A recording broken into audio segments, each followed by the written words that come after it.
Let's get going. We'll call the meeting to order. Before we jump into even approving the minutes, I just want to take care of a housekeeping matter. As far as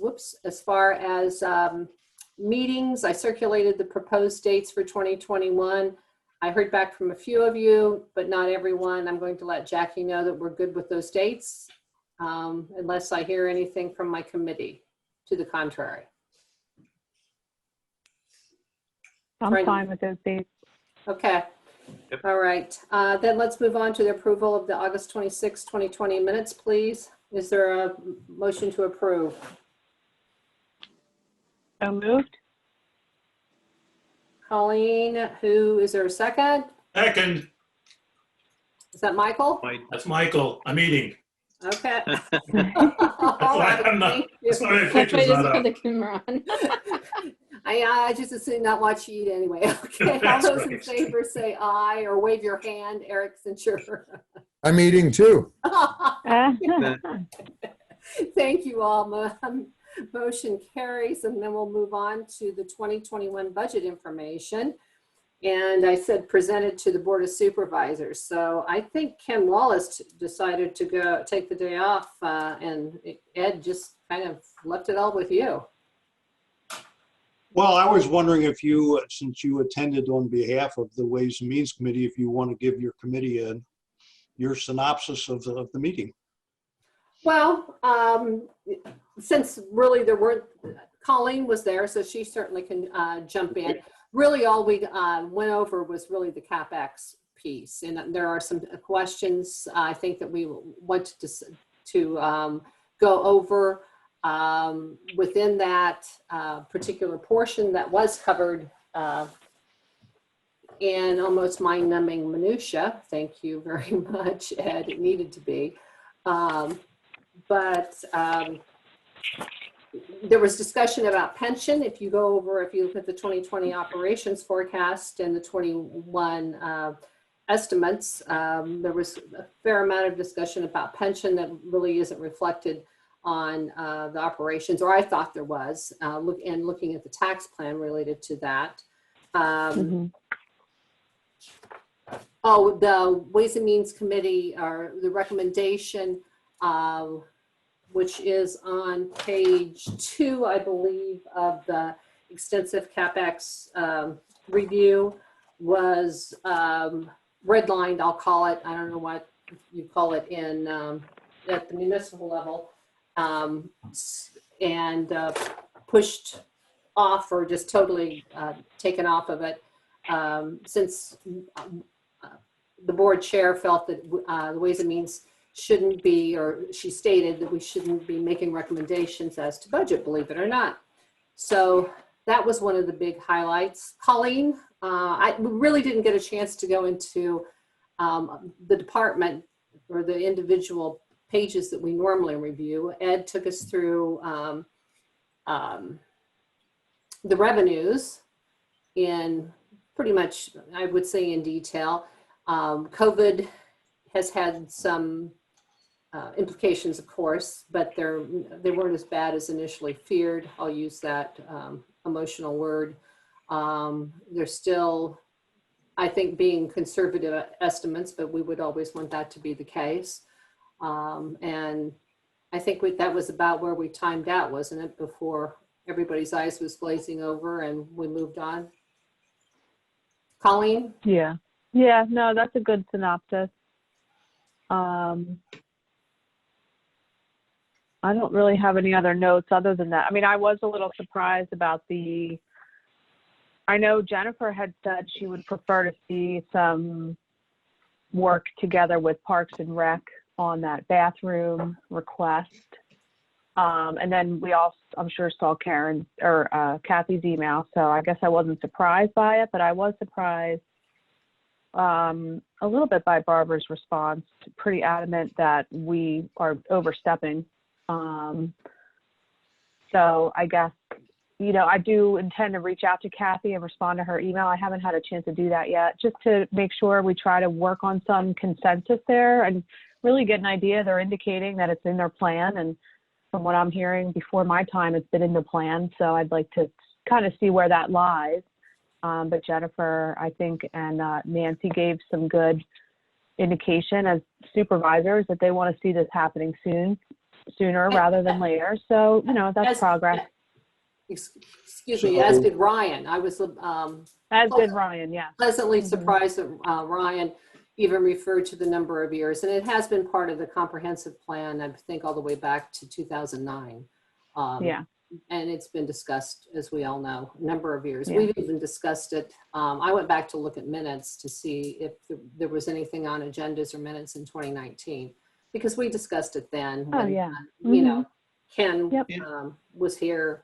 And we may have even discussed it casually, but not on an agenda. And, Right.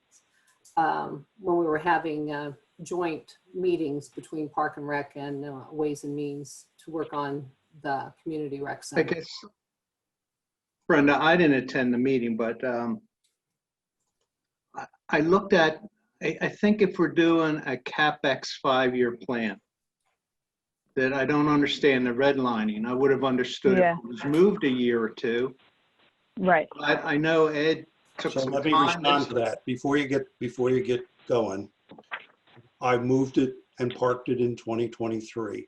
Okay, We didn't present the 5-year plan at this first meeting. The first meeting Right. was only about the current year and the following year. The 5-year plan first comes out 2 weeks from now on October 6th, Right. whatever the number of days. what I noticed in the CapEx though, was that there were like computer replacements in the future, Yes, which I thought was a good idea. they're out in the future. Right. didn't actually So if talk they were about out that in the at the meeting. future, my question, I guess, is if they were out in the future, why wasn't the bathrooms moved out in the future? And And as I've No, just I said, just think I've there's an moved it from inconsistent- 21 to 23. Yes. did And It I started in agree. 21 though. It showed for 21 at the meeting. It did. Yeah. It did. Yeah. But I even mentioned at the meeting Right. that. And Brendan, I thought you had a really good comment that you wanted, this is really the first time it's made it this year. I think it's As far. shown on the Central Park Master Plan as being composting bathrooms. The proposal is more for public sewer bathrooms. And I thought you had a perfect comment that, it's finally made it to a CapEx form. It should be in a budget. And if it's not in 21, then certainly in our 5-year view needs to be evaluated and bringing all parties to the table. So, Right. Yes, Brent. Bob, I did mention that at the meeting, but Brenda, what I was trying to get at is really a positive that there were things out into the future with the computers, seeing computer replacements out in the future. What I would have liked to have seen would be police cars out in the future, that we look at. They're there also. Okay. I didn't Yeah. see those in the CapEx plan. No, you didn't, because it stops at 2021. 21. That would Stay be the tuned. same. Okay, fair enough. And I, the 5-year plan comes up later on, which Ed's saying, and he's trying not to cram it down our throat, I can tell. Mhm. There are numerous programs that extend over the 2021 timeframe. And during the course of the meeting, I did comment on some of those.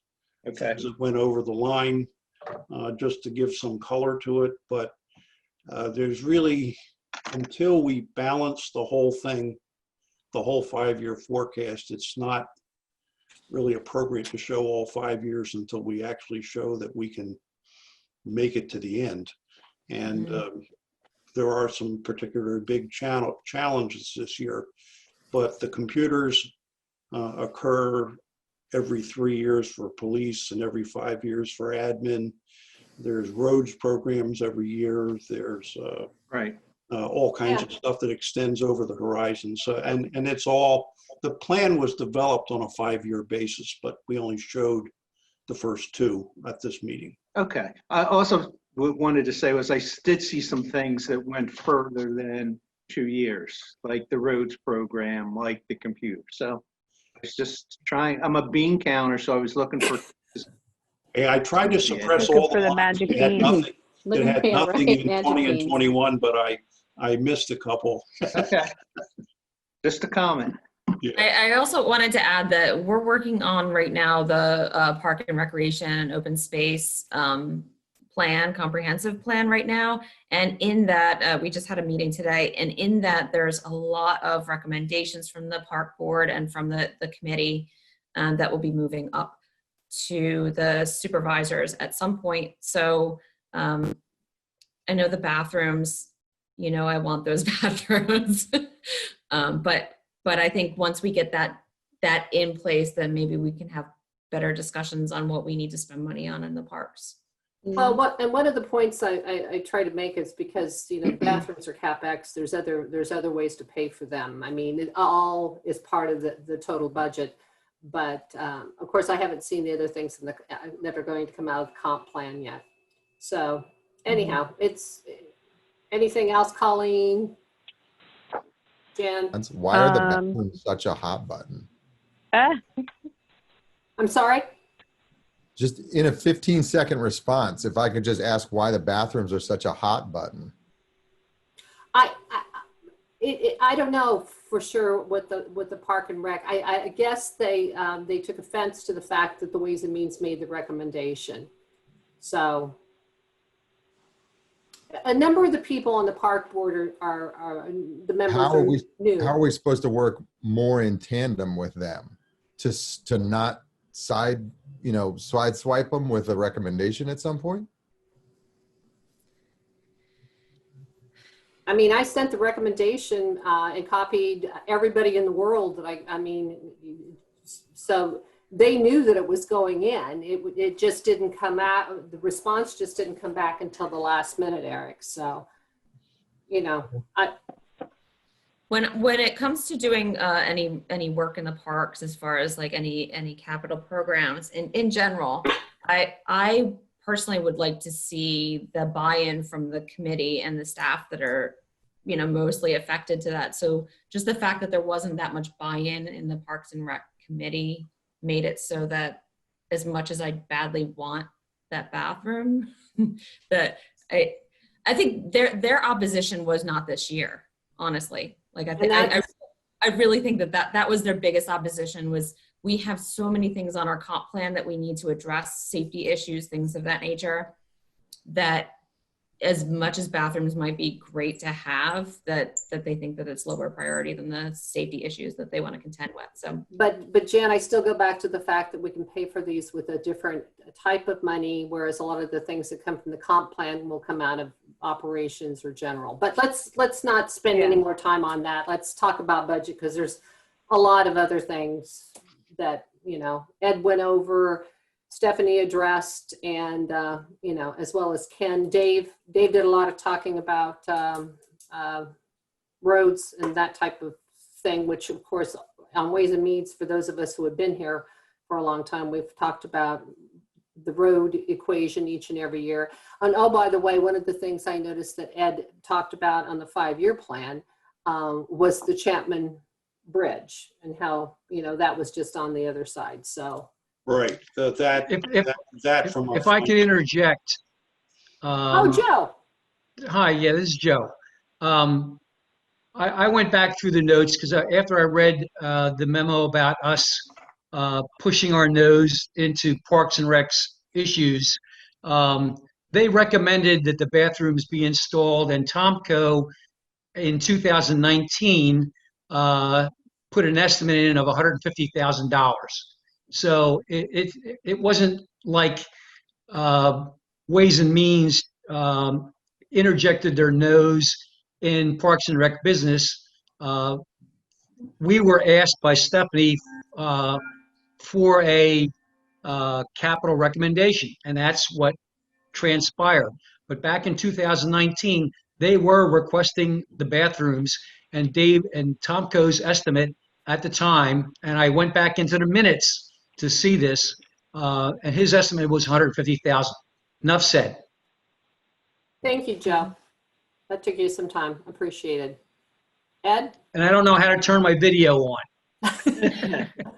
Took me a while too.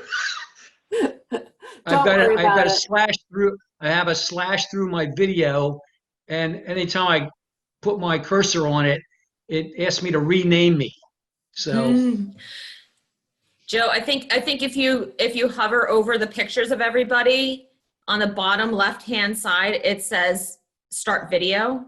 Yeah, there's Yeah. a stop There's a little video and camera. a start video. That's where Just you would click do it. that. Yep. allow. Second I from can the do it, left. you can do it. Yeah. Second from the left. There you Hey, are. hey, Turn it back off. All right, folks, it's 7:19. Let's okay. move. How do I do that, Ed? So just Same button. quickly, I want to clarify. It's my recollection that when we were talking about bathrooms at the Ways and Means Committee meeting at the time, it was asked of Stephanie how we would go about moving it forward, and she recommended the CapEx form was the way to move forward. I don't necessarily, and Stephanie, you could correct me, but I don't necessarily think she was saying you need to do the CapEx form. I think she was saying this is procedurally the next step. Correct. Right. I I think recall I do have a Barbara, question, one you question. know, I think Barbara thought it Is was there fine. any disability laws that we may not be in compliance with in terms of bathrooms and bathrooms that are close to Kids Castle or the Pavilion? No, we just had the Is that an issue or isn't it? about that. DCNR was just out and they didn't make reference to anything like that. Okay, enough said. I'm done with bathrooms. Ed, let's talk about something. How about moving on or moving through the CapEx? I did have one question I had notes from the budget meeting, and you guys had handed out the operations forecast, the highlights, sort of that summary page of Yeah, I was gonna operating come to that. revenue and expense. Oh, okay. I was had a planning to question go on that. through that. Oh, great. Okay. When we get into the meat. All right, Great. let's get into meat. And you've got items on here, your item 3, which is the 2020 operations and results, kind of all blends into item 5 and B and C of 4. So it's kind of all one topic. Both the department head interviews occurred in July and August, and the next ones are scheduled in October, somewhere around the middle of October or just before the middle. The results of all those meetings are what went into the 2020 forecast that was in that handout. And of course, also the 2021 forecast was part of the handout. So I think we will need to cover that, just simply going down all of those things. If you'd like to start, if you don't want to have any more conversation on capital, if there's any specific items in capital, that summary sheet is almost impossible to put on a screen. So I don't suggest we do that. I can put up the individual capital sheets. I have to go, dig them out, but that's possible if anyone has any specific question. I had one question I was going to talk about last week, but it's a geek type of, accountant CPA question. The financial software that was on the capital plan under finance, I think it was for $40,000 in 21, yes. In school district software would have not been a capital item, according to GASB and that type of, it would have been needed to be an operating expenditure. Sometimes you get by with equipment, but not the software. And that I'll write Ken an email about that, but I was a little surprised to see something of that size on a capital. Well, I would suggest you write your email. You'll notice that the title of the document is major and capital spending, and we tend to put things on there that require discussion, approval, etc. And not all items are capital. But no, then you've answered my question. It's not going to be handled as a capital expenditure. It's probably going to run through operations or the general. well, we run some of these things like once we agree that the police need cars, that Parks needs trucks, whatever the combination of those things are, they basically move over into operations as a lease expense. But they're on this list at their purchase price so that people can see what it is we're talking about, and they have an opportunity to say, why do you need that damn truck? I was just being too literal. Sorry, Yeah. too geeky. The other thing that was on there, I noticed the comment was made on the first page when we were talking about, I think it's a large dump truck for Yeah. 160K. I thought we were going to buy things, but I heard that we've gone back to a lease for the dump truck. Yes, Why? cash. We were preserving our cash. What's the interest rate on, will it be for the lease? I can't answer that. I don't know. Okay. Brenda, I have the same question, especially on the police cars. Yeah. I mean, we just did a borrowing. Right. We've been doing leases at like 3.8, 3.6. It just seems ridiculous when we're earning less than 1% cash. We have $1.5 million invested Invested. at less than 1%. Why we wouldn't be buying these things with cash? Well, we did that for a couple of years, and then we ran short. And the capital reserve fund is on fumes at the moment. So Ken's You thought just was we'll go saw back it. to leasing at least for a while, but we can revisit that. That's, Okay. I mean, we're not hidebound on that. I'm sorry. I said we're not hidebound on that point. Oh, okay. Good.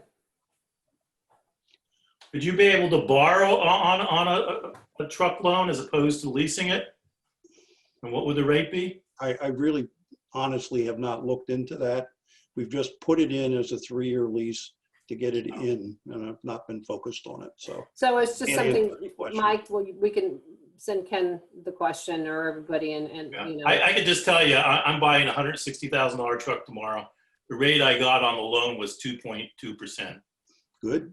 Yeah, well, I'm just saying that's maybe different than 3.8, and you get to own it at the end. Right. Mhm. Good point. Okay. All right.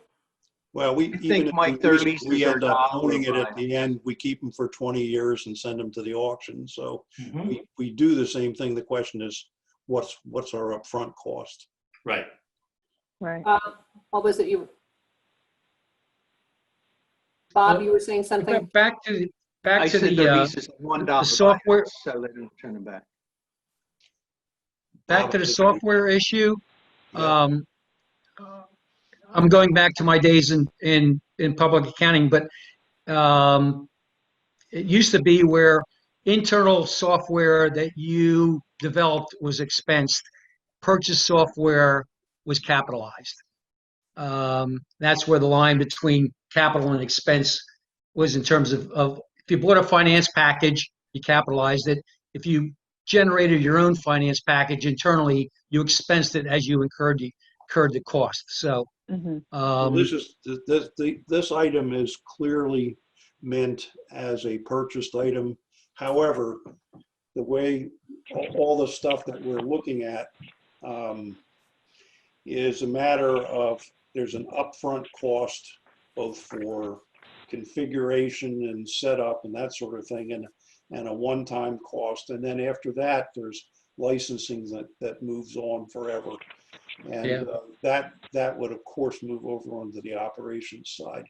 But we're looking into numbers of different packages. We're looking to find a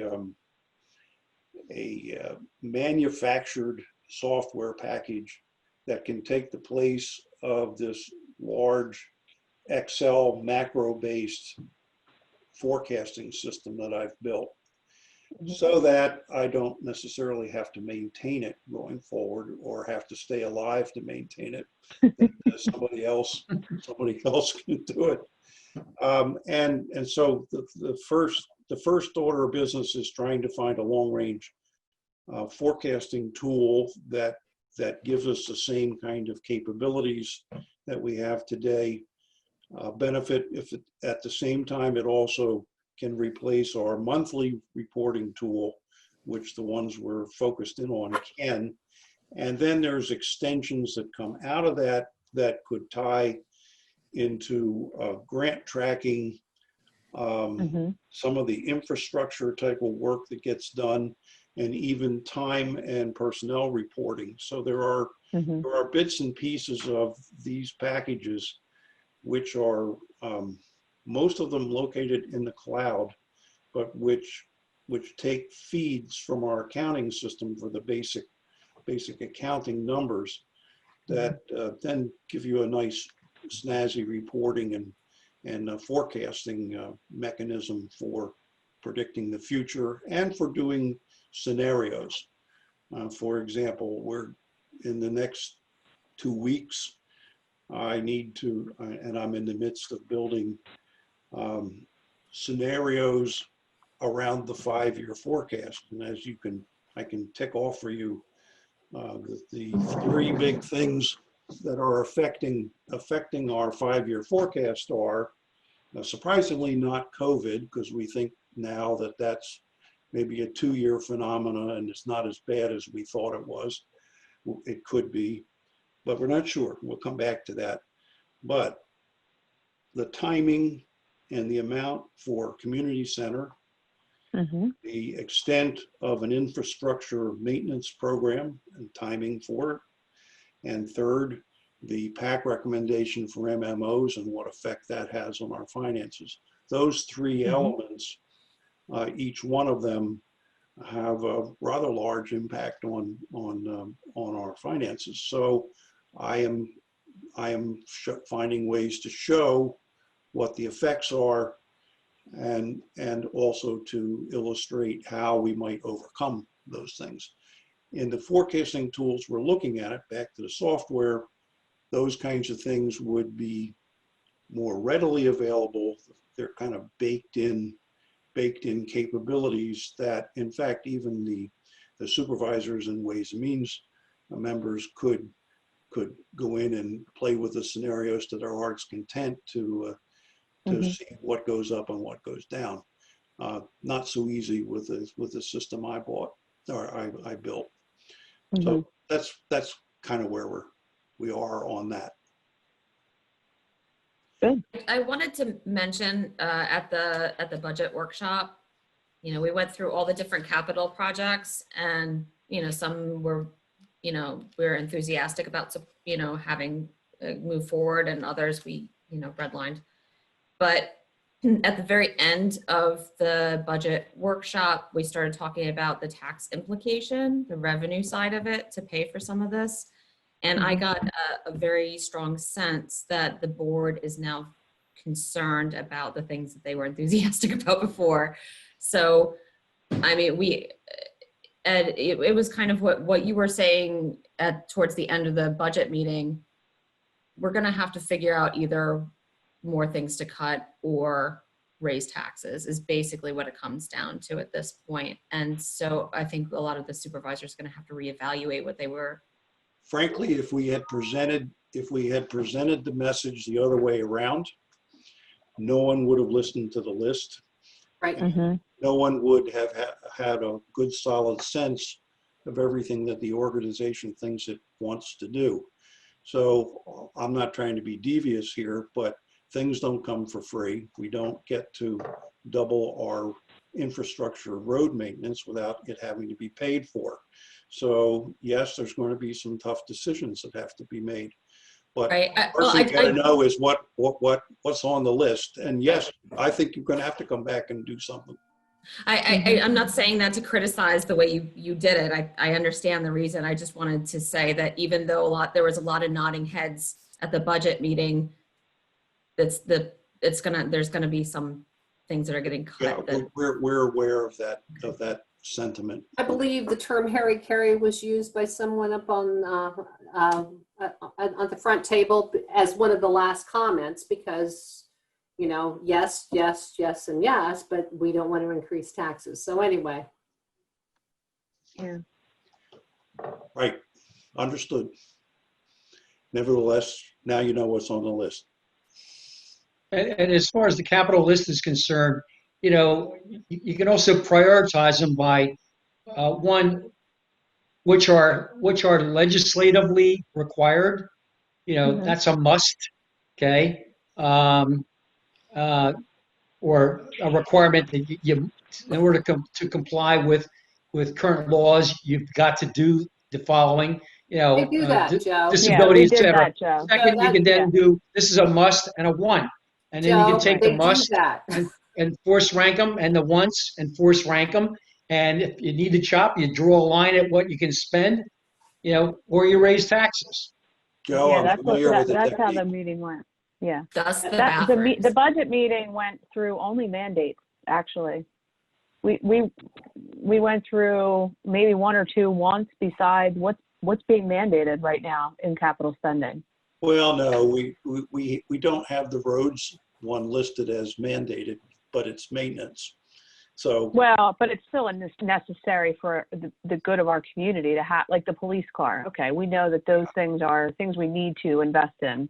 There may not be a legislative mandate, but it's a higher priority. I realize that, and it's certainly something that constituents can call their supervisors about. So Right. there's definitely a need to think about and work on that particular item. Anyway, I think that we get 3 1.5-hour sessions with the Board of Supervisors to bring this great big ship into a point where they are comfortable that they know enough of the detail to make decisions. And so there is a bit of a, how do you go about it?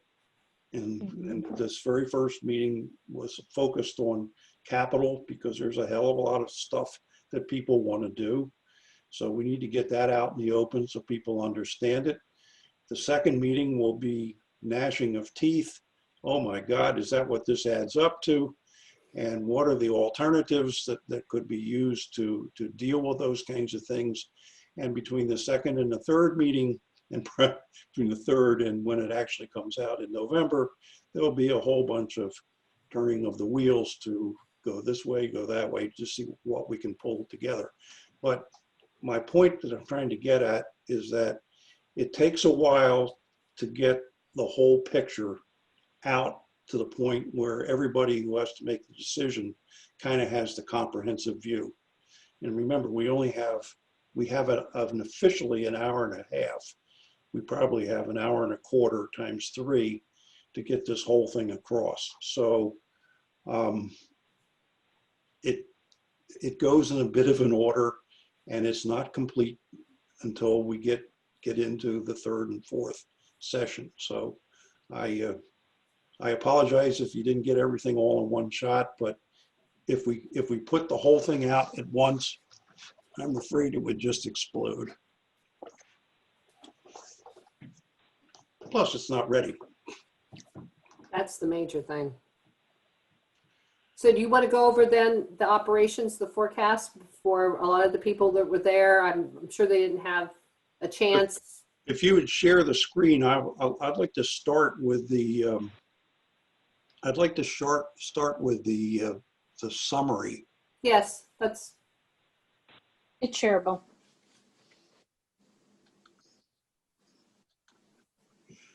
All right, so this is the document that was put up at that meeting.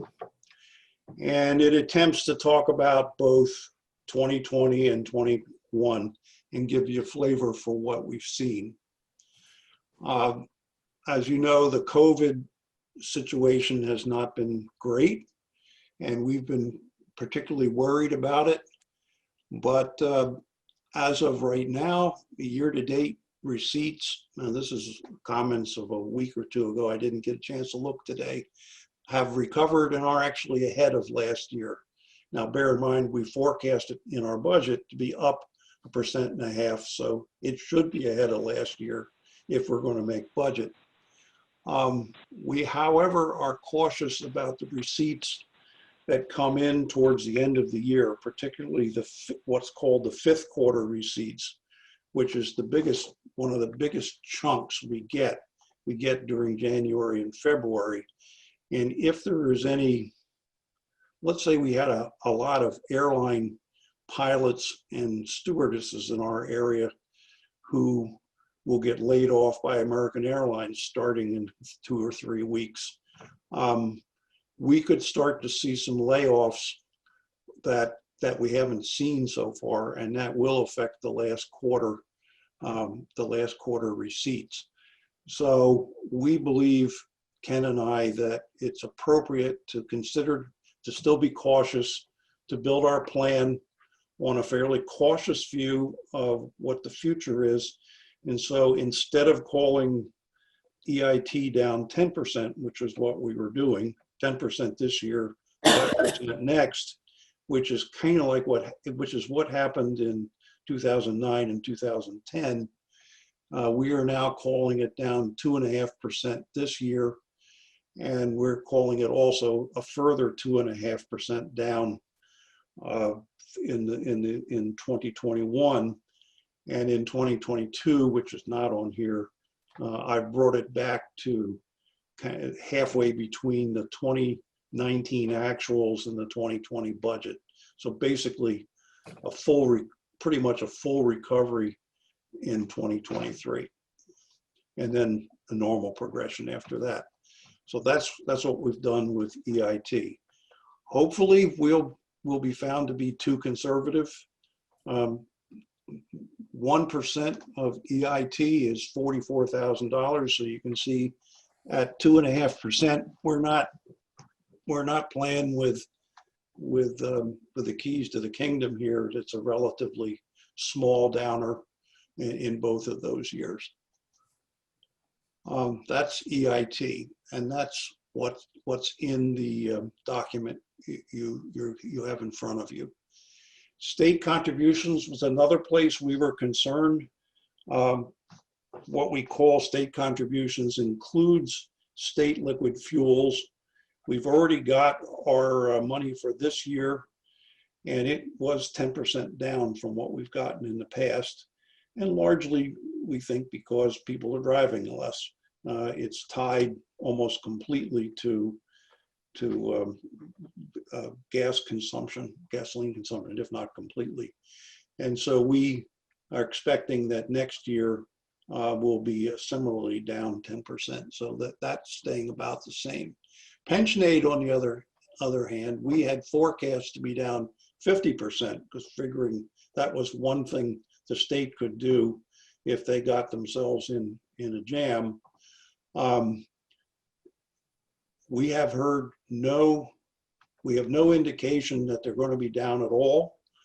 They would have had to have done something legislatively, probably. So we will know that in a couple of weeks. So this may go away also, but right now we are forecasting it at 10% down instead of 50%. So those two revenue items are stronger in this set of forecasts than what you've seen during the course of the summer. I have a question on the liquid fuels, the timing of it. When we received money this month, you said we're 10% down. What is that money that we're receiving based upon? Is it a quarter prior or a year prior, or the same month? Year-to-date comparison, year-to-year. So, and last year there was no timing difficulties because the requirement of when the receipts were expected to be paid were standard. This year there was the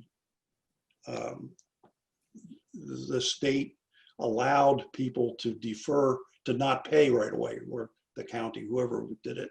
Anyway, but that delay of payment ran out at the end of July. So all kinds of money started coming in the beginning of August when the deadline hit. And as a result, we've gone from being 5, 6, 7% down year to year on a year-to-date comparison basis to being slightly ahead. And so we actually, and the receipts are from the appropriate quarters, at least Quarterly. Okay. So we think we're almost back on track. So the only thing that would throw us off that track is if there was dislocation in the last quarter of this year. Okay, thank you. So it's a question of whether you believe this is a single hump kind of issue or a double hump. Hmm. And I just keep hearing things that are in front of us that are about to happen, and I continue to have concerns about it. Well, I sit on some calls during the day, and in regards to Harrisburg, and every agency I talk to doesn't have any money, and they're looking at raiding each other's funds is what they're doing. Well, if we don't need this, we don't need this. We're gonna. It looks like they have a tremendous shortfall of money. That's part of the reason I asked the question. Would they be able to recalculate that, or recalculate the money from the liquid fuels? Is the formula standard, or is it something that maybe could be changed going Based forward? on, it's a flat tax based on sale of Fuel. gas, fuel. That's it. It's not, there's no recalculation. It's whatever sold, percentage of the fuel sale. I don't know exactly what the percentage Percent is. stays the same though. That's what goes. Yeah. So if you're not selling gas, you're not collecting the tax, just like the sales tax, right? So Yeah. that's all it is. There's no no recalculation of the formula. And then the other, But Dave, is it the other allocated side of the by, formula based on the number miles of roads and everything like that? Yes. Yeah, I It's understand. right, how they allocated allocate it? by how many roads, we have 77 miles of dedicated or township roads, own roads. Okay, And that hasn't changed. So, right.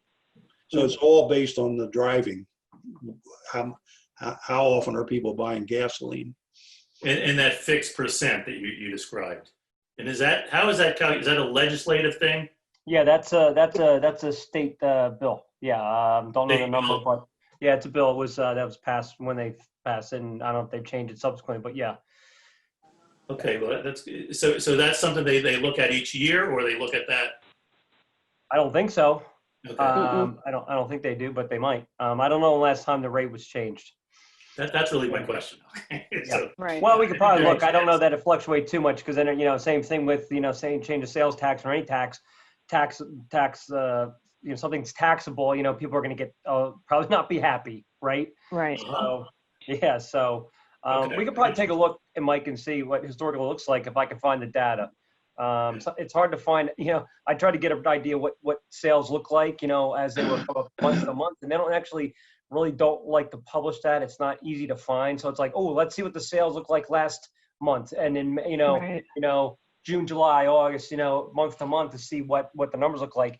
It's not like it's floating out there. So, Okay. but if we can find it, we'll certainly can publish it just so everybody can see it. Okay, that's great. But it is the kind of thing that if the state wakes up, if all these departments start talking and they have no money, Mm-hmm. it might spur some kind of action to do something in the legislature. It's terrible. Mhm. I What we've think seen is- if we get through the next couple of weeks without anybody waking up out there, we'll get our pension state aid pretty much as is. But what they do for next year is another story. Well, Yeah, yeah, it's going to happen after the election, whatever it is. you're It's right. not going to happen Yeah. pre-November. Right. It'll be after that. Okay, the good news item in here is building permits. Item 3 on revenue was budgeted at 551. We're forecasting it at 700. Doylestown Health and Tabor both came through with lots of big building permits, somewhere on the order of 300,000 in total for this year. And but we've taken a more conservative approach to next year, maybe too much so, but it's one of the places we might be able to get a little more bullish. But we took it back down to 570 for next year because we don't think Tabor's going to repeat itself, and we don't know exactly what Doylestown Health is going to do. The other side of that coin is the toll project. How many homes is that, Stephanie? 137. 137 homes at $5,000 a piece, something like that, Give or take. give or take. So when that hits, that will do a lot for for building permits, but they have not made the decision to go at this point, as far as I know. So that's building permits. Number 4, park concerts and programs. Basically, the numbers that you see here is the add up of the golf outing plus the programs plus summer concerts, all of which are shown separately on that sheet. Clearly, they were off. The golf outing, not so much, but the other 2 items were clearly off this year. Programs, people paid, and then we had to give refunds, and there was no summer concert series. Karen is of the belief that we'll probably have a recovery in 21, maybe not completely in the first quarter, which is the light quarter anyway. So we've pretty much built the programs piece of this in at something like 90% of what it typically is. And she's also fairly bullish on the summer concert series, and in fact even thinks that there's a lot of pent-up demand for this kind of thing, will be by next summer. So we'll probably do some expansion both in the quality and the number of concerts that we have next year. So all of that ended up us going from 115,000 this year up to 269 in those items for next year. Now, those are the big pieces of revenue. Operating expense, we had not had a conversation out loud on staffing, so we thought it was completely appropriate to put in here what it was that we're thinking about. We've had a number of positions of people who left during the course of this year and late last year, and we froze that hiring during most of this year.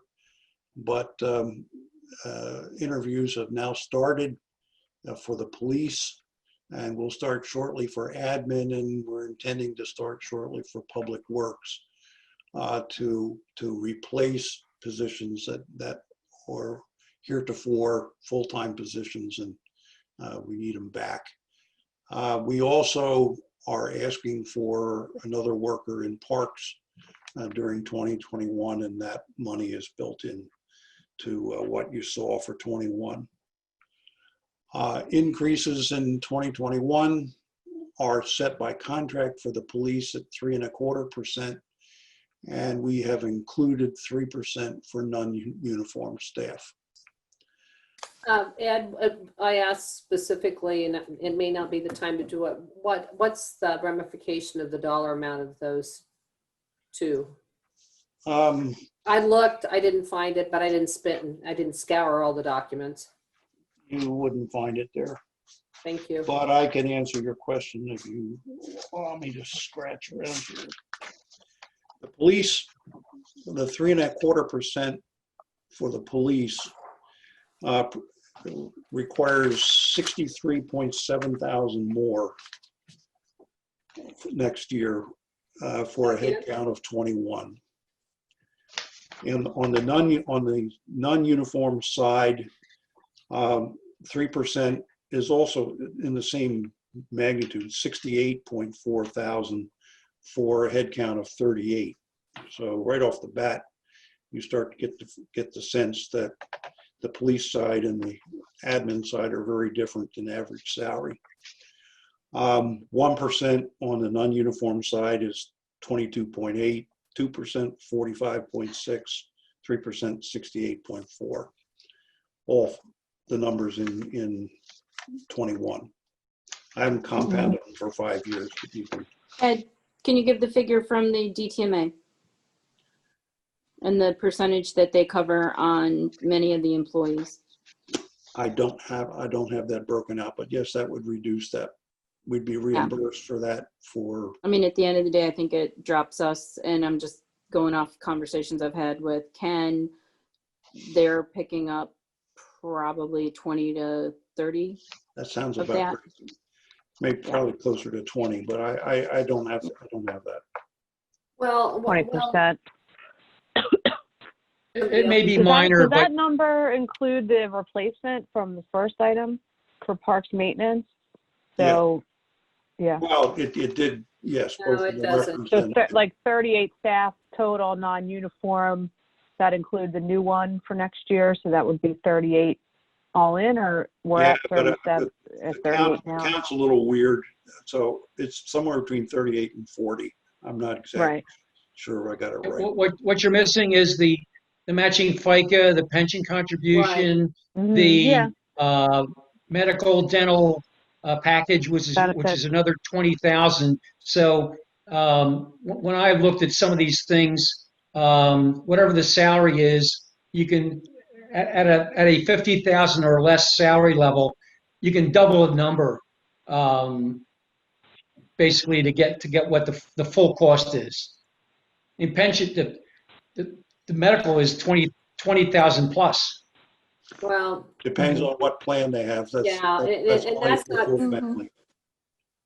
Anyway, this is not an attempt to give you a number. It has everything in it. I've told you what it is. It's just the salary piece. and that's Mhm. what I asked for, Ed, so Right. thank Yeah. you. So that's item 2 under operating expenses. Pension MMOs, we have put the PAC recommendation in. And I would say to you that we haven't revealed the 5-year forecast yet, but at least for the first couple of years, I don't see that as a problem. I'm not so sure I see that for the last years, but we'll get to that in a bit.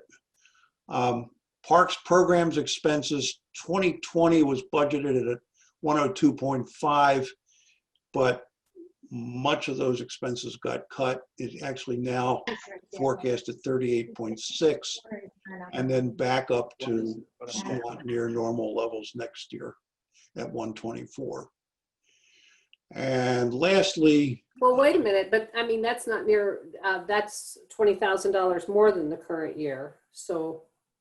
And you said earlier that Karen thought things would be slow the first quarter, so why that because big, she's going to spend more on concerts, among other things. and the revenue's gonna offset that? Mhm. Yes, I thought the concerts are free. They are. sponsors. Parking, don't you pay for parking? So I don't know, Yeah, and it's that's $5 4th of July. an hour. That's only Yeah. to do the fireworks concert. Yeah, that's a fireworks concert. Because Mhm. she's estimating, it looks like you're estimating 269,000 for program revenue for next year.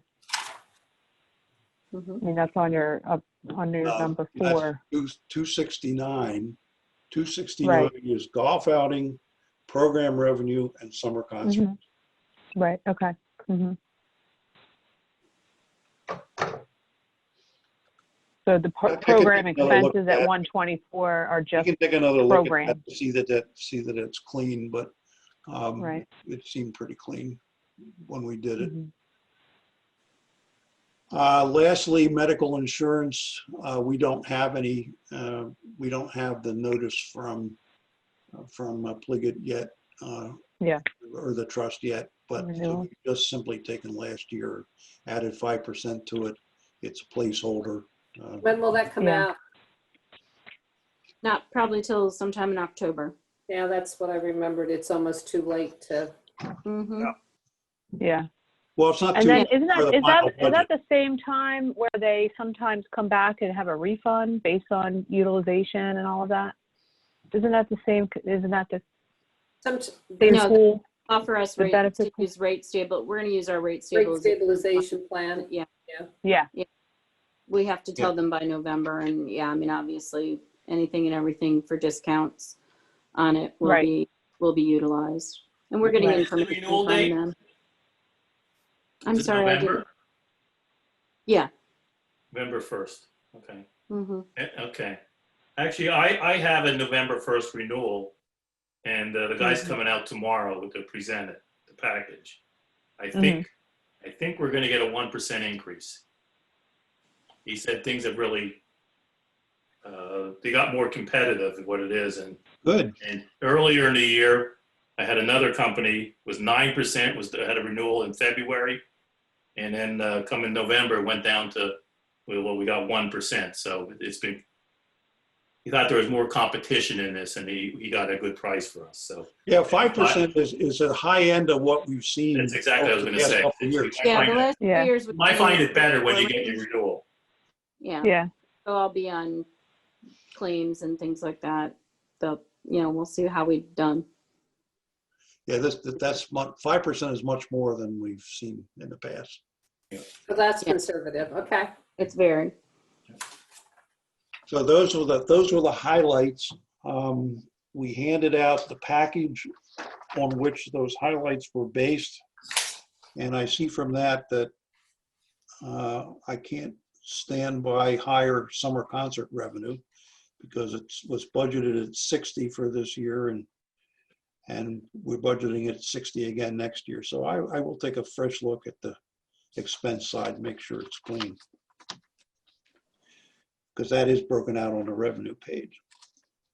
But there's some little bit more detail in there if you want to look through it. Tell you what the bits and pieces are. And that's actually what we asked the supervisors to do. We asked them to take a look, let us know if they had any questions. And so far the phone's been quiet.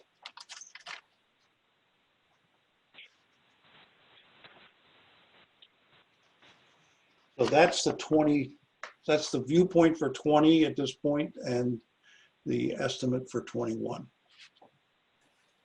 So looking at all the details that you sent us, I think on Monday. Yeah. You had asked another question about the 5-year plan. Let me change the, Well, I wasn't sure if we wanted to jump to the 5-year plan. I know that was. well, you wanted to see what the tax plan was. Yeah. Yeah. But also another question that maybe we should, I'm trying to get a feel for fund balance at the end of this year after your meetings with the department heads. Maybe COVID spending is down. So I don't have a detailed answer for you, but what I do know is that we expected in the budget to throw off positive from operations, something like 600,000, just based on operations. And in this forecast, we're throwing off 300,000. So we basically are 300,000 worse than we thought we were going to. Well, but that's the combination of revenues and expenditures both, isn't Yes, it? it's net, which Yeah. would be what fund balance would be. Yes, I was just, can you give the gross amounts that go into that 300,000? I don't have that with me. I don't. Okay, Fund that's balance. kind of, I didn't know if there was a substantial. There is a amount. fund balance page, but I haven't cleaned it all up yet. Yeah, that's, So And the- I hesitate to quote anything from it until I've been through it. all right. And is that some of the amount that we talk about throwing towards the pension if there's overage at the end of the year? Is that when you're talking about fund balance? No, No? Okay. there's That nothing. was last year. That was, yeah. Right.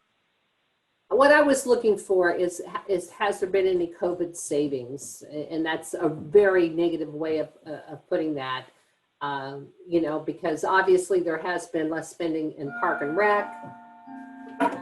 Less labor costs maybe, Well, or more. Has there been more there's overtime? savings on the expense side, but it doesn't overcome the downer in Revenue. revenue.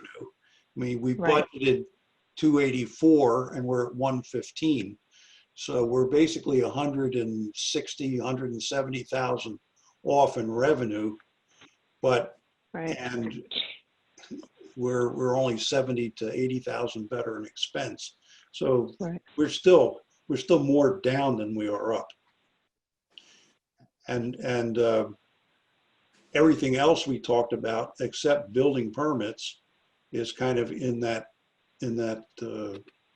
part of the is in that state. So building permits have washed a lot of this away. Mm-hmm. Plus, now if we really do come back to budget on EIT, that's really kind of amazing if that actually happens.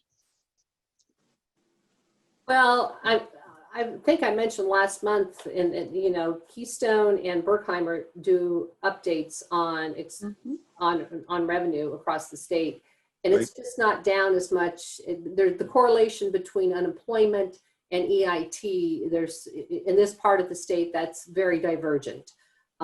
So yeah. So we've seen. They have reported in a number of places that EIT is up, and as you noted earlier, Ed, that having it be up over previous isn't enough because it was projected or needed to grow even more. But in some places it is holding for this year.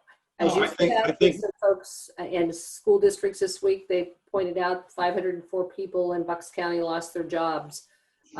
So there can be further downturns. Agreed. The question is, how many of them live in Doylestown Township? What's the population in Doylestown Township? And if we assume for the minute we're dealing with a bedroom community that is largely office professional workers of one sort or another, many of them are still working from home.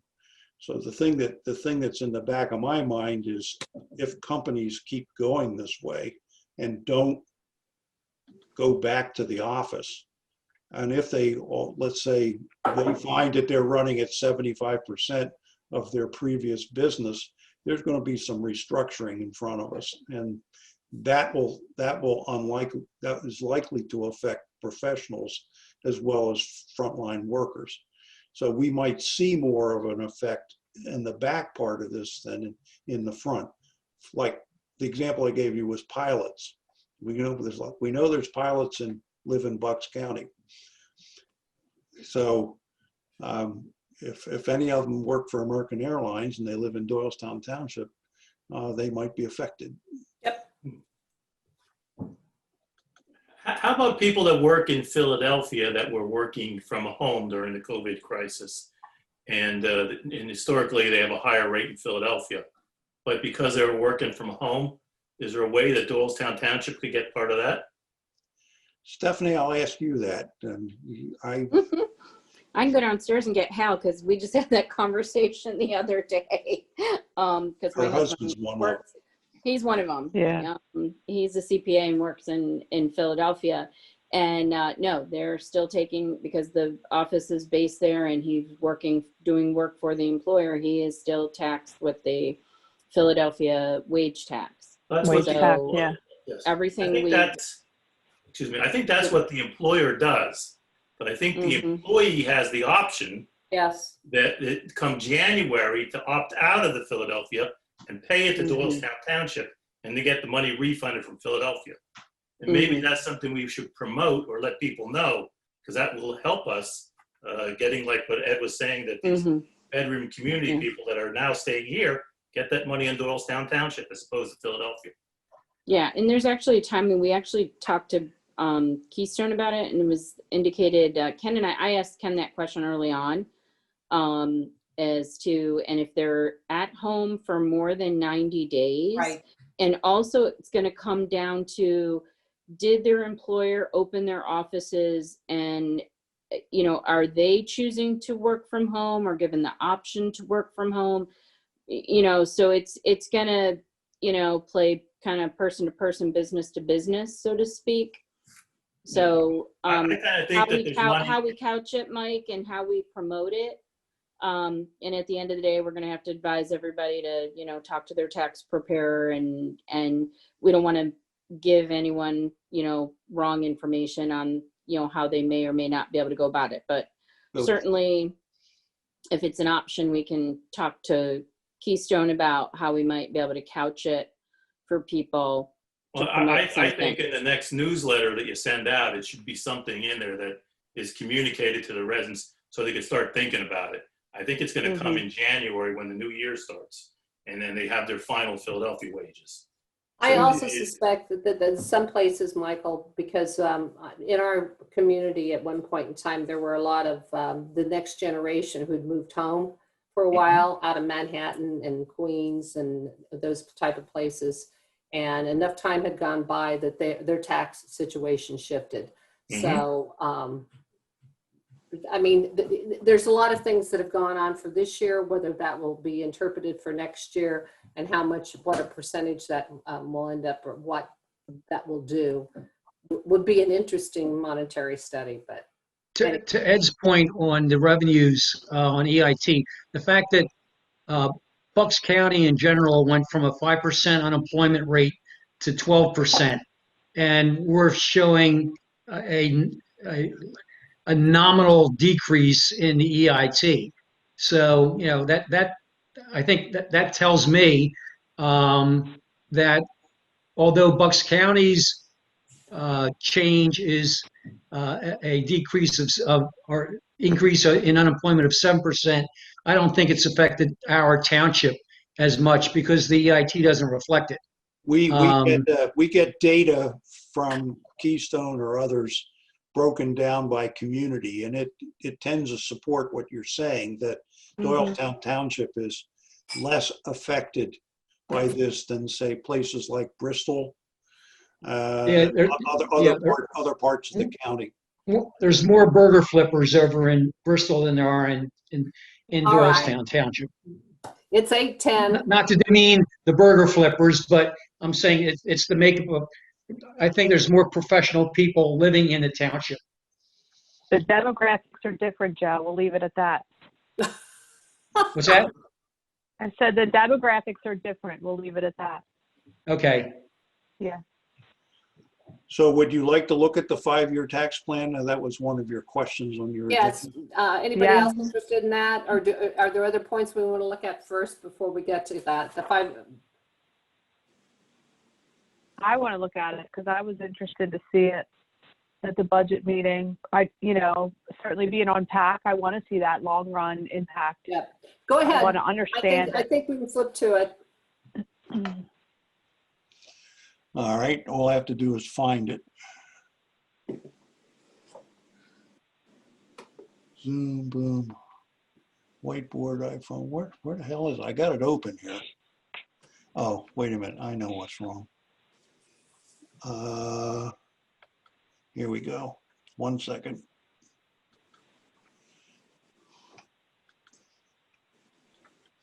Okay, this is the same chart you saw on at the budget workshop.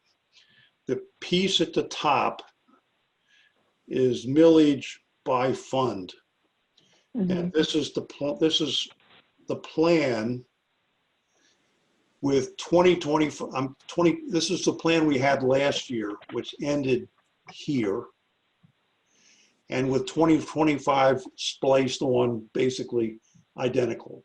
Right. So that's the way we start. We start to just say whatever was the ending before, make it the same, and then we go to work.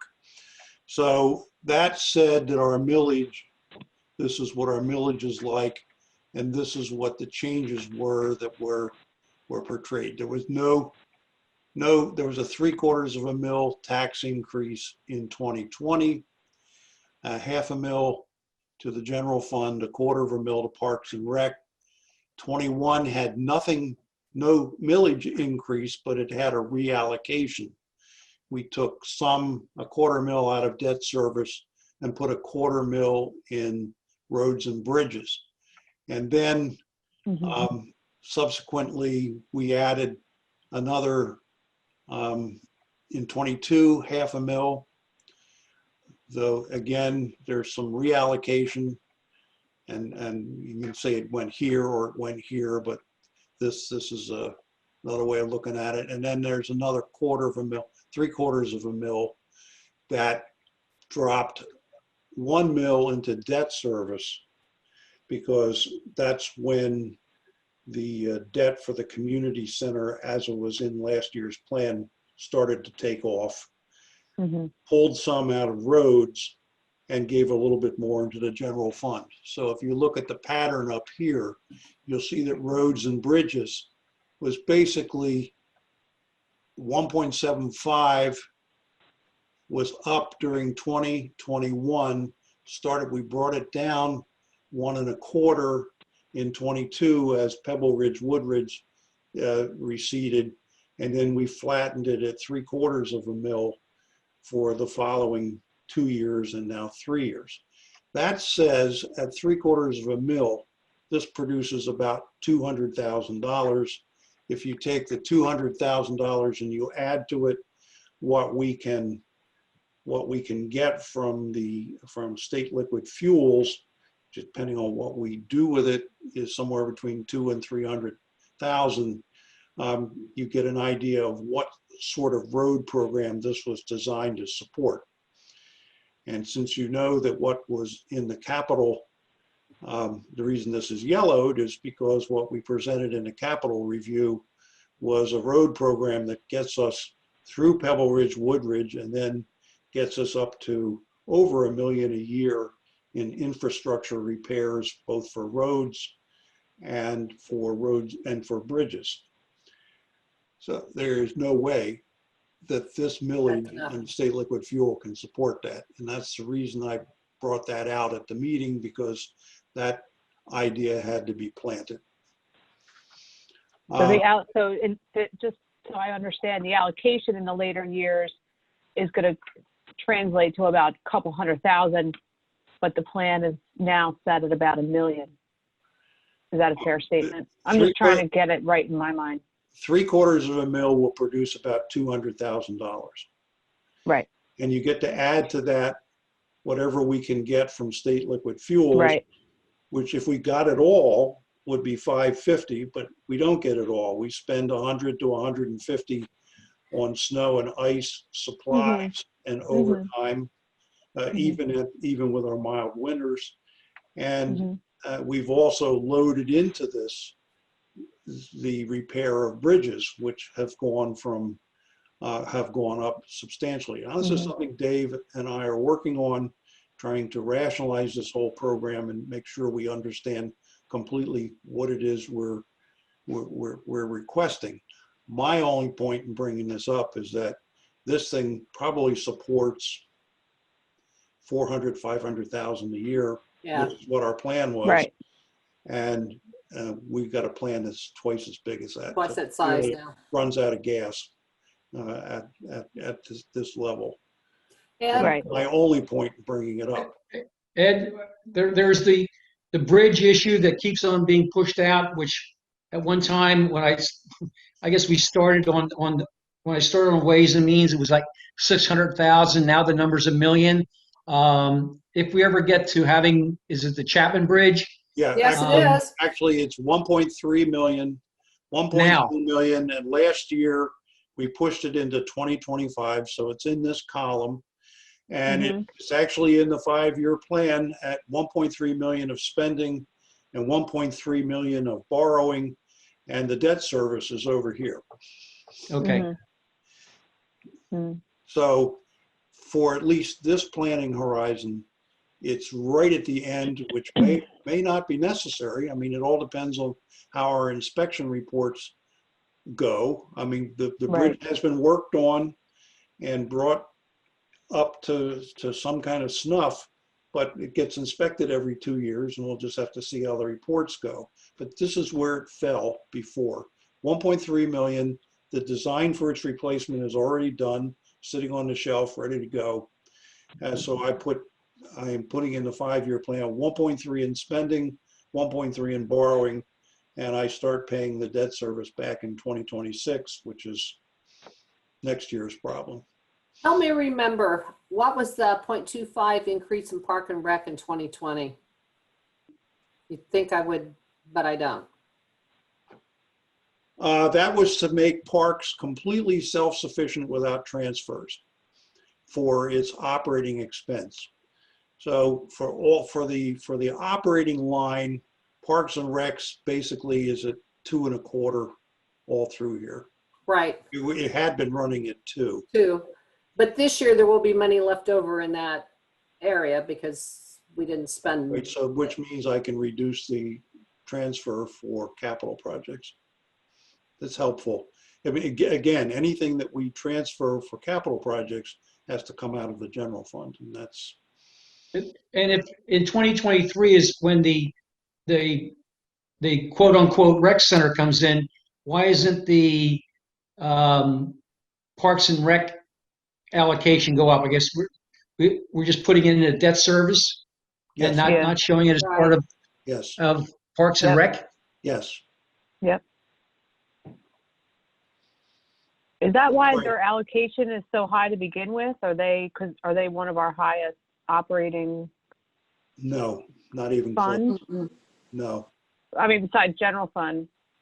Why do they get such a high allocation of the millage? 1.25 mils is what, $320,000? It's 276,000 a mil. No. Yes, I know. So what's I know you know. 320. So this is $320,000 a year. It's nowhere near the top of, But oh, excuse me, I'm looking at the wrong line. I mean, if I'm just 2.25. looking at it It's more like relative to the rest. 600,000. But Colleen, that's what it costs to operate. It's They 600. used That's to- 600,000. Yeah, as I was saying, 2.25 Back is in maintenance, Colleen. about 600,000. Yeah, that's the operational cost. They used to just make a transfer every year. So by showing the millage in Parks and Rec, they don't have to do a bookkeeping transfer every year. Right. The general fund. The only thing we transfer into that fund is for capital projects that run in and out of that fund. Right, Right. right. I didn't mean Right. railroad, but I couldn't remember why it was last year and it was just to screw it up. Sorry, I was looking at the wrong line. There was another slide that you showed, I believe, that had to do with pension. 1 second.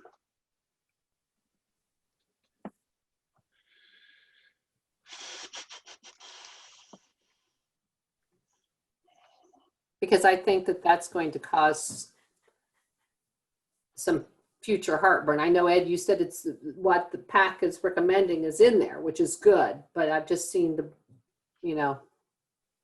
it's an easy thing to kick down the road. Always. Okay, where are you? There we go. I think what I have in at the moment is a little different than this, but this is close. I mean, this is based on 3% growth.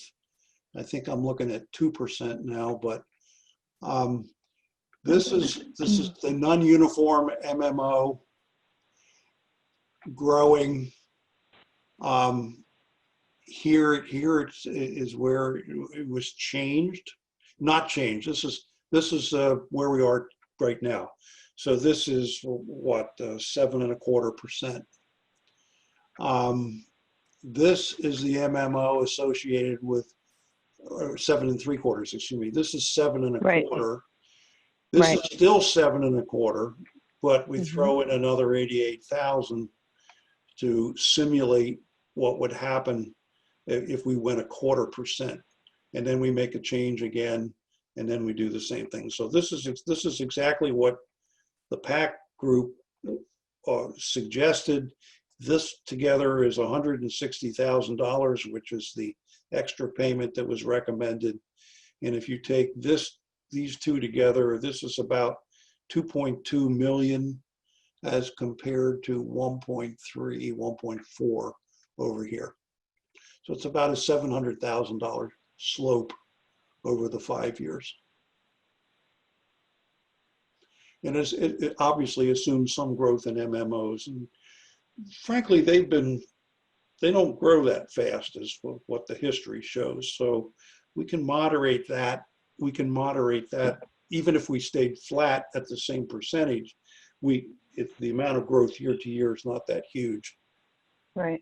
I think the Right. market helps But this- too in the but this- factoring in of the MMO. So like when they calculate MMO, if we had a year in the market where we came close to the rate assumed, the MMO isn't as high.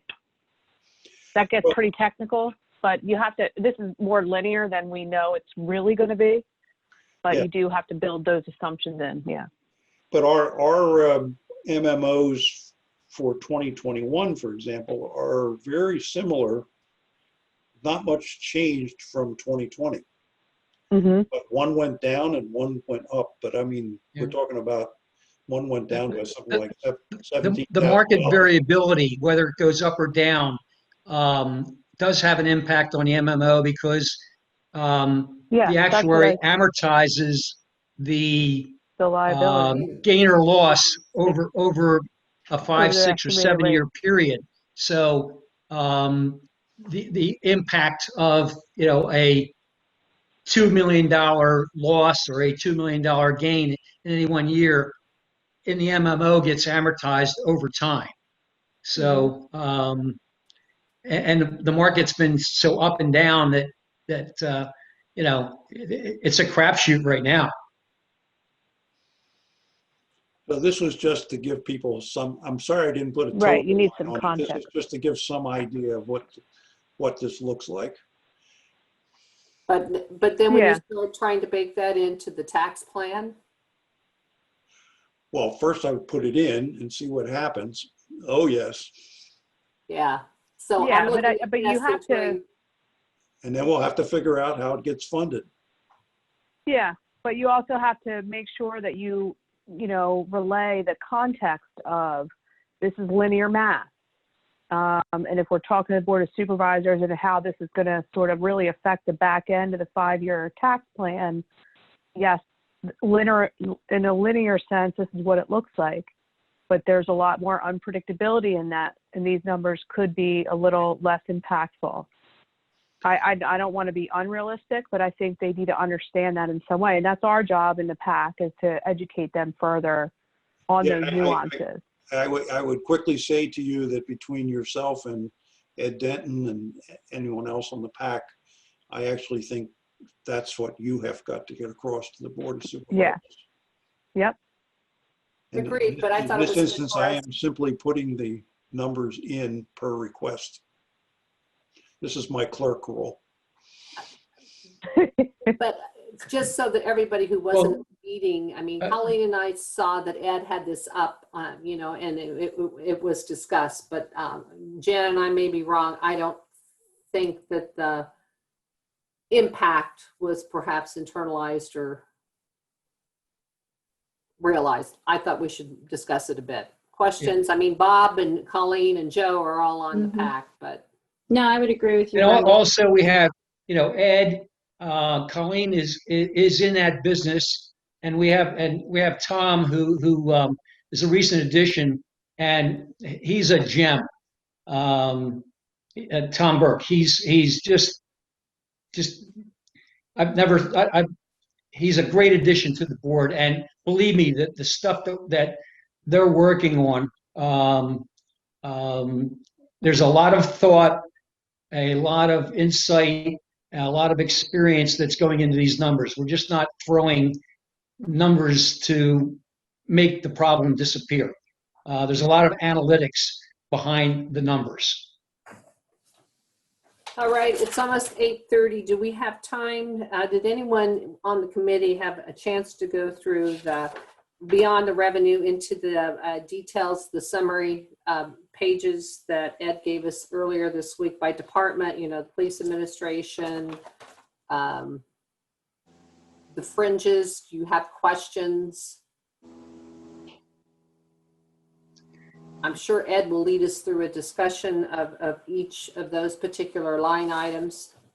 Oh, I'm not anxious to do that, no. I mean, unless you The have one, questions. the one thing I would add is I looked at the numbers briefly, and that subject we haven't broached yet is if push comes to shove, we ought to be looking at some of the assumptions. For example, I'll bring it up again, and I know it's a sour subject, but yeah, no one's been laid off in the township. There hasn't been any cutbacks. There hasn't been any wage adjustments, and perhaps a wage freeze. The 3% again is $70,000, but for what it's worth, we ought to be looking at some of the assumptions as well. If you need to start looking at budget cuts. Or are you talking about also as a trade-off to the funding of the pension? Exactly. Because that's going to, historically, that's the first thing you're going to look at. Say, well, we'll kick that down the road and let's not do the extra funding. The 300,000 that was budgeted for 2020 was reduced to 125 at the last budget go around. And there was some discussion about if there was a improvement between the October forecast and the 19 actuals, that an adjustment would be made. And I did some rough calculations, and in operations only, I excluded capital, I excluded the pass-throughs, and I showed and I just shared it with Brenda about a half hour before the meeting, but there was a $115,000 improvement. So we just need to keep that in mind when we start talking about budget and cuts and pension. It's a sore point with me because I'm on PAC. Yeah. And it was cut last year, and I know it was that discussion was with Ken Snyder, who brought it up as a proposal at one of the board meetings, which didn't work its way into the minutes. But anyway, that improvement was 115,000, which ought to be considered when we start talking about cutting the pension. So the only other comment I would make is when we looked at 2019 last year, we saw that the total payments that the township made, including the extra payment into the pension fund, just paid for what the retirees were getting. Exactly. So the only thing that went to future employee retirements, 21 police, 38 other staff members, was the interest that they earned. So down the road, you have a couple bad years in the stock market, things are going to get real bad. Right. It's that credit card debt that accelerates, right? If you're not paying down. It's the interest-only mortgage. So, there's a balance. I do have are just paying for retirees. I said the contributions we're making is just paying for the Retirement benefits we're payments. paying out to the current retirees. Yeah, what's going in is going right out. Yeah. There's no principal being paid down. I do have a question on the expenses on the preliminary budget. So for like public works, there's a replace departed roads worker comment. So is that the same? Is that the new employee that was put in to be hired for That's parks? Park and Rec. Yep. That's one of the 3 replaced departed employees, the new ones in parks. Okay, so we're not only talking about replacing employees that left, but we have to add an employee. In parks.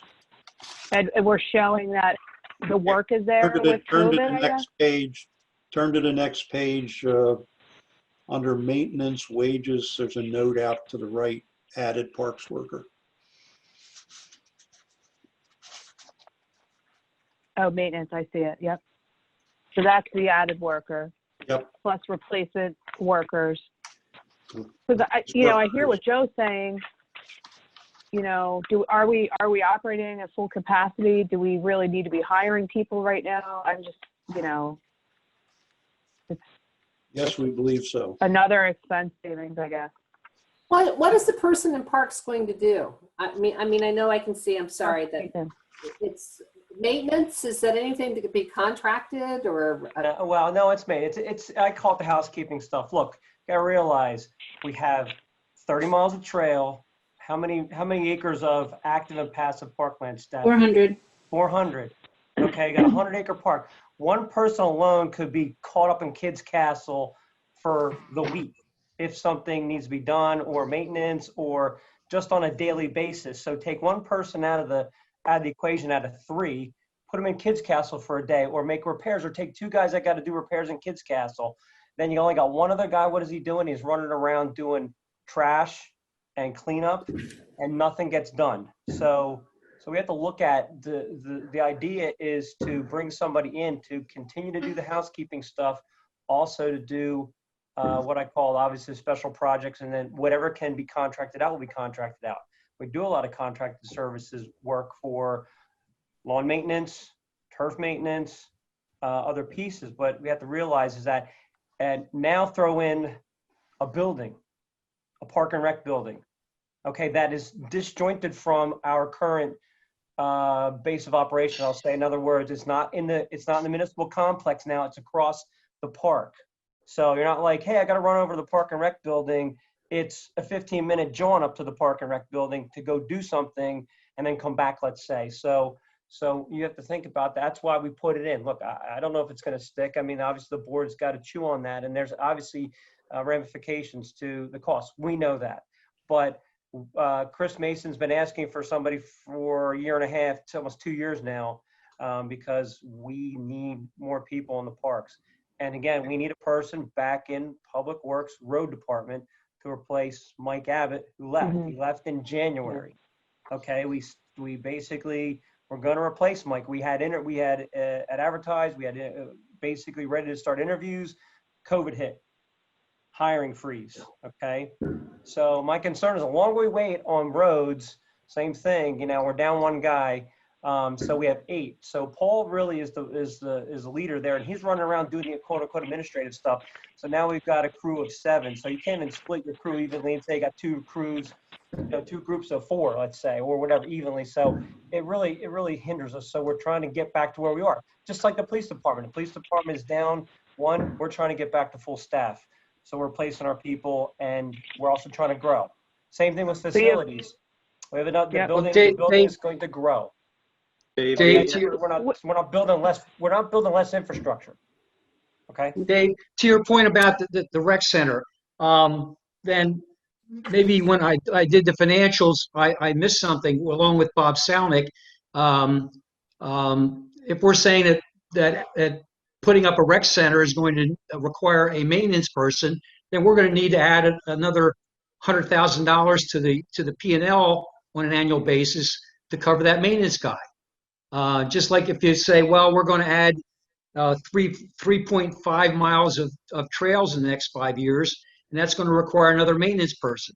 Well, that ought to be part of the initial consideration that, you know, you're in a do loop, you know, do this and this is the result. So, you know, the financial plan for the rec center, which I helped Parks and Rec with, and Karen Sweeney, did not include any additional maintenance support. Well, it included some.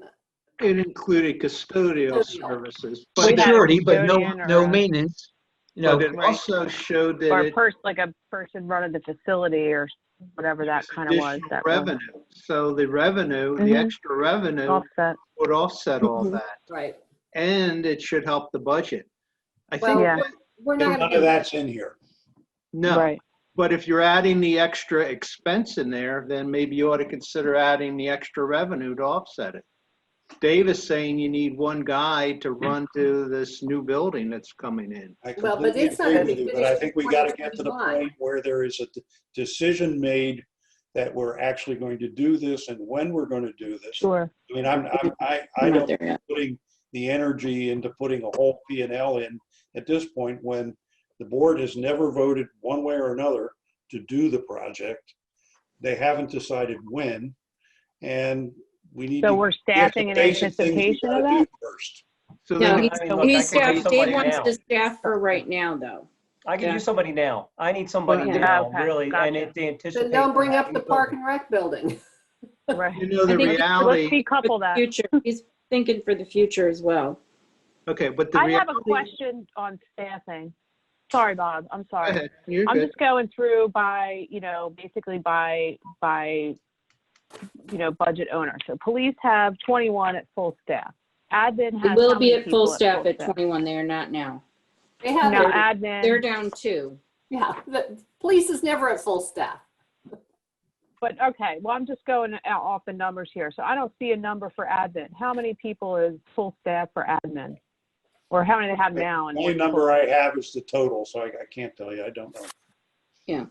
Well, I'm just looking for a part-time person, no benefits. Joe. I'm looking to replace Right. a part-time person or, The my, receptionist. yeah, And then who else is staff? Staff can, they, like admin, for admin. Yeah, Yeah. Jackie, Yeah, that's an admin, Jackie, part-timer. Sinclair, Sinclair's in code. he has his own. I'm just curious, Yeah. like, so Public Works, we have 8 crew I wrote down. And we No, need to we don't. add one more. No, we don't. He We have wants to we have- replace we one have more. eight- They've had 9. We have 8 in roads. We've got 3 in, currently 8 in roads, 3 in parks, 2 in facilities, 3 1 in in parks. fleet. Okay? 3 in parks, 2 13. facilities. And Uh-huh. the facilities, it's really 1.5 because Rick Shea is the fire marshal. So I kind of get him half time.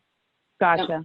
So, and look, we can, that's it. I'm just Yeah. for The only my thing I own wanted to- education understanding this. I'm just wondering Yeah. what these, when we need people and what wages are based on the expenses, how many people are we covering there and what does the staffing look like? That's all. I don't think I ever really understood that. An organizational chart. That would be really, I think I asked for that 2 years ago when I first started. I don't think I ever saw one. Yeah, we Yeah, had it out. It's in, actually, I believe it's in the handbook that, Brenda, I believe it's in the volunteer handbook, which everybody got when they were appointed as a volunteer. Is it current? Oh, I'll look in there. Colleen, the only thing I wanted to I mean, add it's pretty much. Sorry, Okay. Bob. was that Mine is 7 years old. the budget has about $8 million in salaries and fringes in it. Yeah, it's Of the biggest 11 million chunk of our budget. budget. So the hard decision Organization. to come in staffing. And we have to get to that point where we realize that. You can nickel and dime the departments, but Yep. you're not going to get where you need to be unless you take a good look at staffing and benefits. It's Mhm. just the reality. You either have to raise the taxes or you have to look at staffing because that's where the money is. That's where the money is. That's where all the expenses go. Well, Yeah, and mostly in the police. Yeah, most of Sure. it's the police, a whole big chunk of it. Most of it's in police, but I mean, there's, a fair amount other places too. So, I mean, administration's $750,000. I mean, we can go through here, but Yeah, but don't forget, a lot of the staff in administration also work with the DTMA, like everybody in the Right, finance I know. and administration, even Margaret's time and stuff like that. Like Mhm. that's, they're Some of that doing, gets they're reimbursed. basically working for 2 companies in a sense, right, Ed? I'm sorry, I didn't get the I question. said they're kind of, a lot of the finance administration staff, I mean, they're working for like 2 companies. They're working for, But- I mean, they're again, doing, a There's couple 3 or jobs. 4 employees that are split. And But if we want to look at that, then all we need to do is look at the DTMA financial statements and look at the wages and then subtract out what was reimbursed, or as Bob said, for the salary and benefits, what'd you say it was, 8 million plus? 8 million. Mm-hmm. yeah, I mean, if you really want to solve the budget issue, you have to look at staffing. Your debt service is locked in. You don't have a lot of places to go. So you Well, have the to- irony of all of it is, then we balk at having to fund a pension covering a good high percentage of the staff, and we can't spend the money to do that. And that's what, to me, I find the most ironic, frankly, to provide a benefit for our valued staff. Thank you.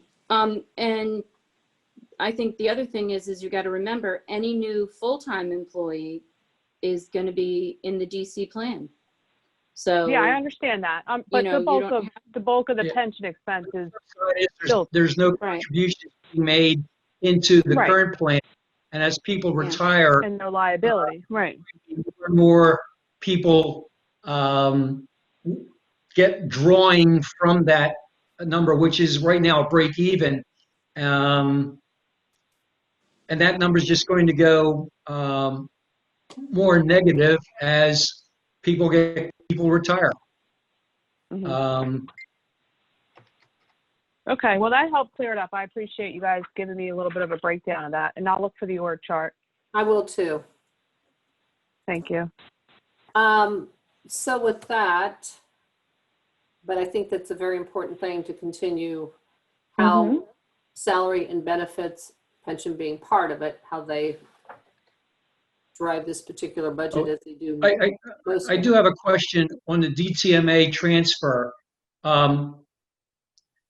If let's say a person is making $50,000 a year and half of their time is DTMA related, how much is transferred to DTMA?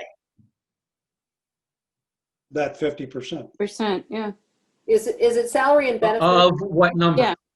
yes, including Their medical? salary? Yeah. yeah, 50%. So How about they their pension? Their time is split. Their time is split. How about their pension? And How about their the benefits? the dollars are split between Fund 41, which is the water fund, and the whatever other fund they come out of normally. So Yeah. whatever the split is, their salary is allocated that way. And anybody who's in the water department full-time shows up on the water line that's on the expense program expense, report. And that includes water workers, all the people who are out in the field and working on pump houses. It includes the executive director. The only people who are not in that are the ones who are split. And they are reimbursed in the fund. Mhm. My question is fairly simple. If a person's making 50,000 and their benefit package is 20,000 and there's 7.75% FICA and there's a 5% Pension. contribution to the pension plan, are all those items associated with the transfer? So if 50% of a person is in DTMA, is 50% of all of those items transferred to DTMA? If not, they're getting a free ride. I don't believe that they are getting a free ride. There is a transfer that is part of reimbursement from DTMA for fringes. And I believe all that's included in it, but I need to confirm that with Ken Wallace. Well, Okay, I'm looking at the Jenny. DTMA audit for last year because. Yeah, I think it is in there. We saw that, didn't we, Brenda? Well, we saw $644,000 was transferred, cash payments paid to affiliate government for employee services. So for 2019, that was $644,000. So it would be fairly easy to see the salaries of the people to come up with. But my point is, as far as talking about how much money is transferred in from DTMA, when you're looking at $8 million, 600 and plus benefits, the $644,000 is Not a huge impact. no. Anyway, I think we looked at that. it's a with the matter of audit. how the transfer is calculated, and I'm sorry? double check with Ken when he comes back. Okay. Appreciate it.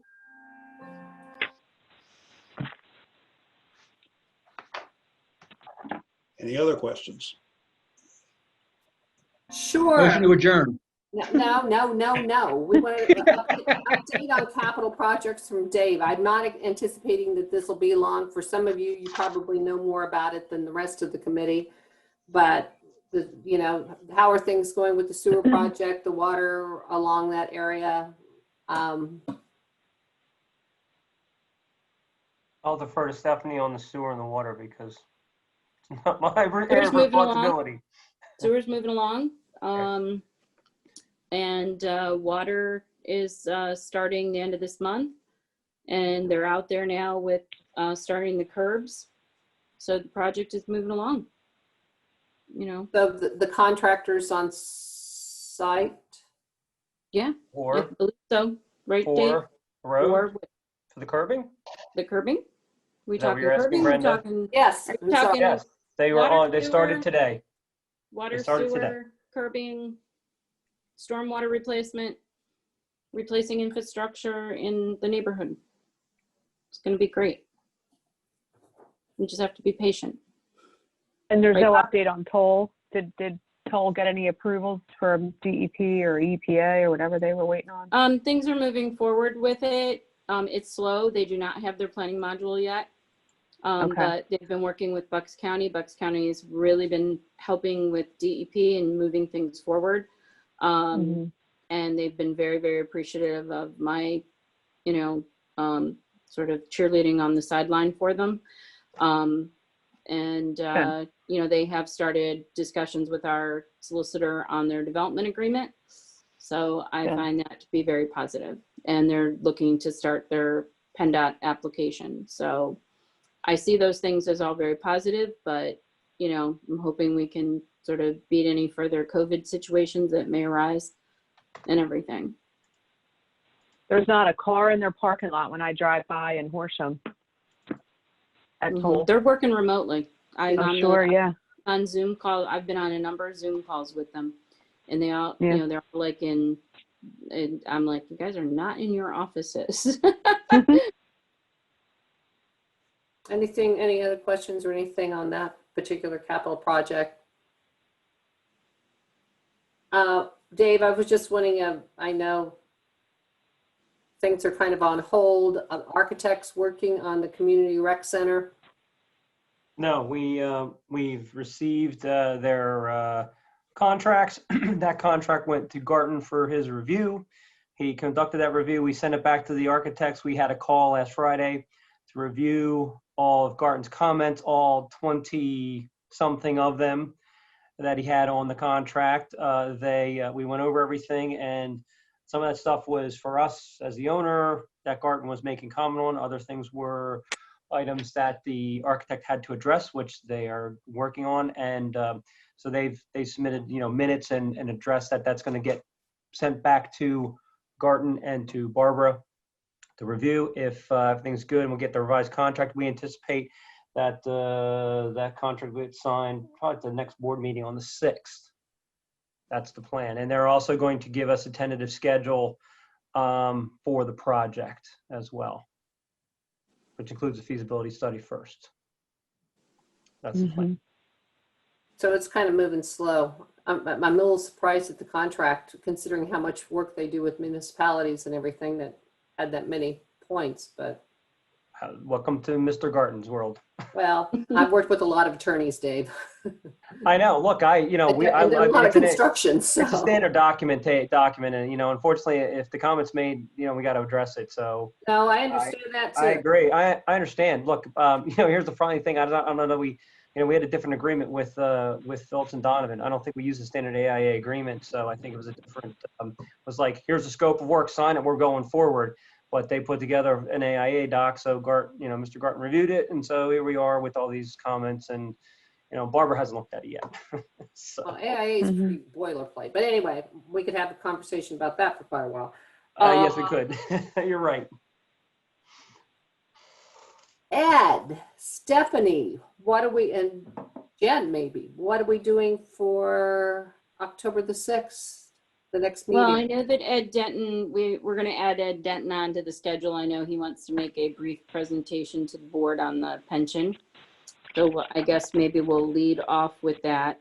I think one of the things that my takeaway from some of the board members after the meeting was to sort of clarify that, I guess when they looked at it, all the stuff in the CapEx and everything, it was like, oh, okay, we're going to be able to do all this with the previous schedule of tax, the schedule. So I think we need to make sure that everybody's on the same page, that here's the package. This is what is needed. We know we're not going to be able to do it all. And so that's that projection of those future revenues and the other issues. And we'll see how far we get as we move it along, Tax plan, Ed? Yeah, that'll be that'll- part of it. Yeah. Yeah, that'll have to be. That'll be one of the Have to be lead. part I of think it. after PAC, we'll have to maybe have to focus in on that and look at Taxing, borrowing, I mean, if there's. taxing not bar. much I mean, I involved. think it was the stuff we kind of let off with of, going back to where Ed started of the road program, the PAC recommendation, the P&R building, what's those tax implications as a whole, and, what are we going to be able to accomplish? And, I mean, I think that's it. Jan, close your Mhm. ears. Who's up for election next year? In 21, Yes. it's the single position.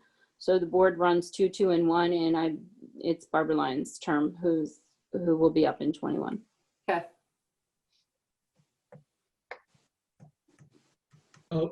By the way, I like the addition to the website about the road project and what's being done, et cetera, et cetera. How often is that going to be updated? We anticipate update that like every Friday, just kind of like I don't know when the sewer project is updated, but we were going to try to do that every Friday. Cool.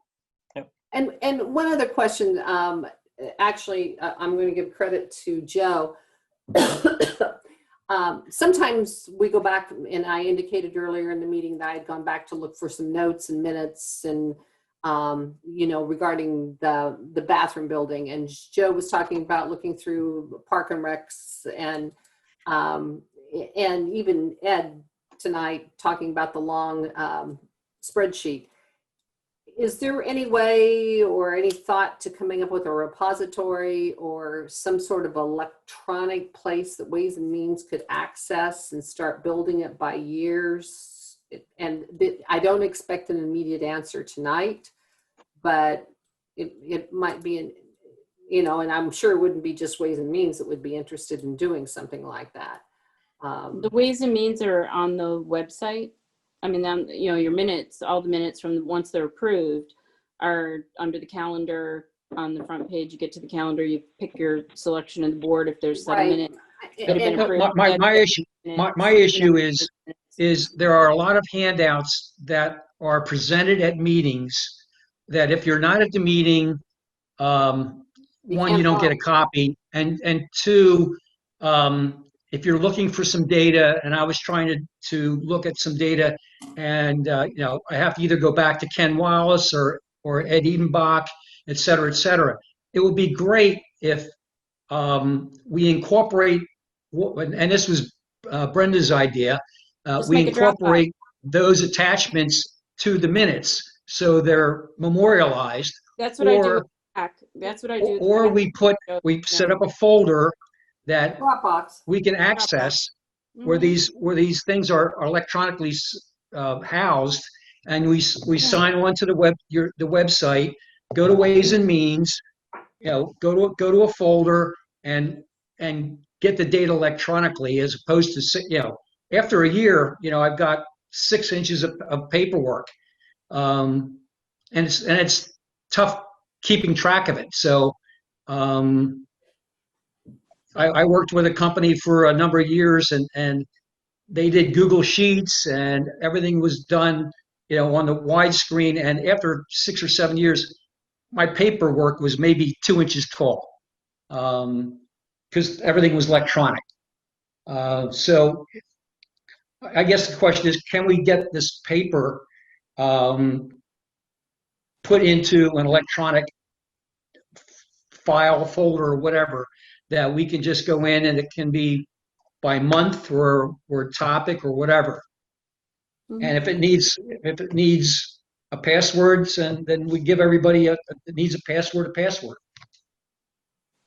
And we're not going to decide that tonight, but I thought it was certainly worth something, particularly as we get into all of this budget. And I know that Dropbox isn't being used as much as what it used to be. There are other, I mean, the EAC uses a Dropbox for documents and things like that.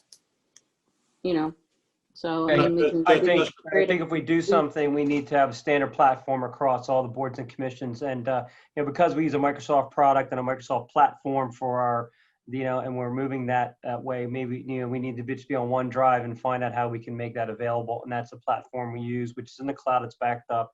And we can do that. Yeah, That's cloud, that's a lot of firms something. have done.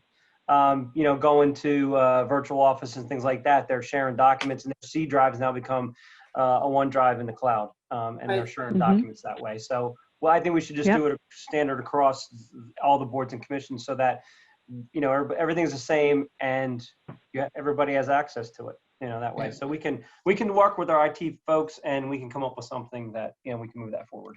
Yeah. So You can use me as a guinea pig. I assure you that every one of these reports that you've seen exists in electronic form, going back to as far as 2009. I know, but we can't access them easily. And, a lot I of know you times, can't. yeah, know. you send us stuff. Sometimes I'm really good about putting them in a file and organizing myself. And other times it just sits in my email and then I have to go back. Anyway, So until we It's get not the system o'clock. done, It's until we get a witching system hour. done, we just ask for it. We'll get it to you.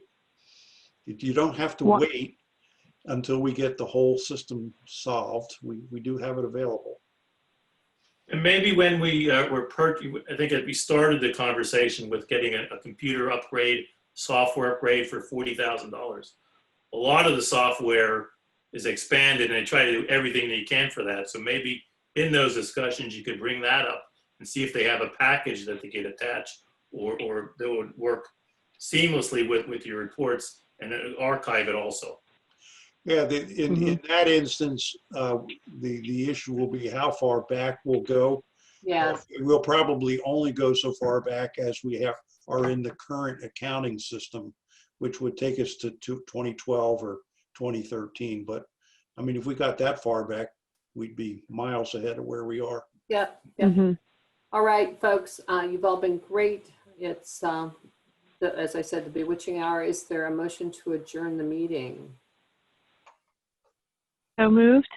I was just going to say, do you want to keep this? Second. I'm waiting for an answer, please. Second. Can I make a All those in Second. favor? All right. Aye. And Stephanie can delete us all or leave the meeting for all of us and it'll be over with.